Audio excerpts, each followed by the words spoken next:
है कि तुम्हारे यहाँ लड़की पैदा हुई है। लड़का की जब कहा जाता है कि तुम्हारे यहाँ बेटी पैदा हुई है, ज़ल्ल वजहुहु मुस्वद्दन वहुव कदीम, कहा कि उसका चेहरा जो है बिल्कुल स्याह पड़ जाता है, काला हो जाता है और वो गुस्से में आ जाता है एकदम। क्यों? इसकी ख्वाहिश थी कि मेरे यहाँ बेटे पैदा हो, बेटे पैदा हो। लेकिन बेटा और बेटी दोनों अल्लाह देने वाला। अल्लाह जिसे चाहे बेटा दे, जिसे चाहे बेटी दे, जिसे चाहे बेटा और बेटी मिला के दे और जिसे चाहे बांझ रख दे, कोई अल्लाह को रोक नहीं सकता। अल्लाह ने कहा कि मुशरिकीन मक्का के बारे में खबर दी जा रही है और हालात बिल्कुल हमारे ऊपर फिट है। वल्लाह कहता हूं मैं कितने ऐसे घरानों को जानता हूं कि जब उनके यहाँ अस्पताल में बेटियां पैदा हुई तो घर वालों ने जाकर के देखना गवारा न किया।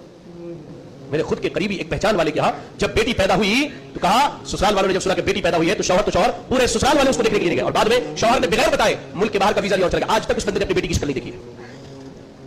ये आलम है हमारे यहाँ, ये आलम है। अगर बेटी पैदा हो जाए तो पूरी जिंदगी खानदान वाले उसी औरत को कोसते हैं। उसमें उस औरत का क्या कसूर है? और मुझे तो उन सासों के ऊपर, उन ननदों के ऊपर हैरत होता है कि जिनके भाई के यहाँ बेटी पैदा हो जाए या बेटे के यहाँ बेटी हो जाए तो ये सर झुका लेती है, जबकि ये खुद किसी की बेटी है, जबकि ये खुद किसी की बेटी है। बेटी पैदा होने वाली ये खबर सुनकर के मां के पेट में दवाई के जरिए, इंजेक्शन के जरिए और कह लीजिए कि दूसरे तरीके से उन बेटियों का हम कत्ल कर देते हैं। क्या कसूर है उस मासूम बच्ची का? क्या कसूर है मेरे भाई? उसने क्या, उसने खुद अल्लाह से कहा था कि मुझे बेटी बनाओ, उसने अल्लाह से कहा था मुझे बेटी बनाओ। वो अल्लाह है जिसे बेटी दे, जिसे चाहे बेटा दे। अब हम उसे कत्ल कर रहे हैं जिसका इसमें कोई कसूर नहीं। क्या ये हमारा जुर्म नहीं है? अल्लाह के नबी ने कहा कि बेटियां तुम्हारे लिए रहमत है। जो आदमी दो बेटियों की परवरिश कर दे अल्लाह ताला उसको जन्नत में जगह देता है।